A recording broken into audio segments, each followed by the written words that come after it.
बिस्मिल्लाहिर्रहमानिर्रहीम। अस्सलाम वालेकुम। आज हम आपको फ्रूट चाट बनानी सिखाएंगे जो बहुत ही मज़ेदार बनती है। सबसे पहले अज्जा नोट कर लें। बनाना 4 अदद, सेब 3 अदद, अंगूर आधी प्याली, अमरूद 2 अदद,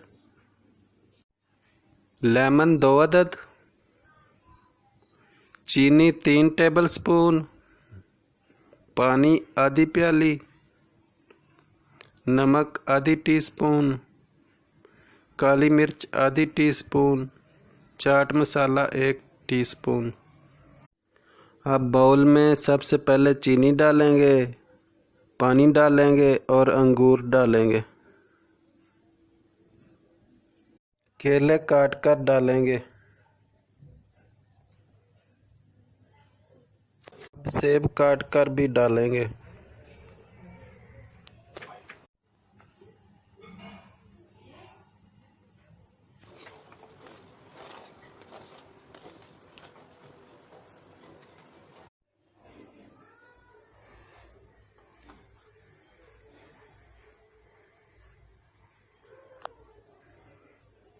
अब इस पे नमक डालेंगे,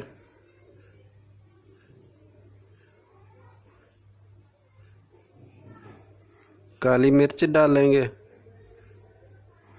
और चाट मसाला डालेंगे।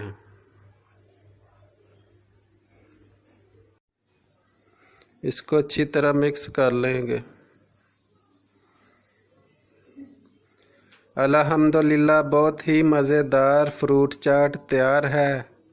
अगर मेरी वीडियो अच्छी लगे तो प्लीज़ मेरे चैनल को सब्सक्राइब ज़रूर कर दें। अल्लाह हाफिज़। दुआओं में याद रखिएगा।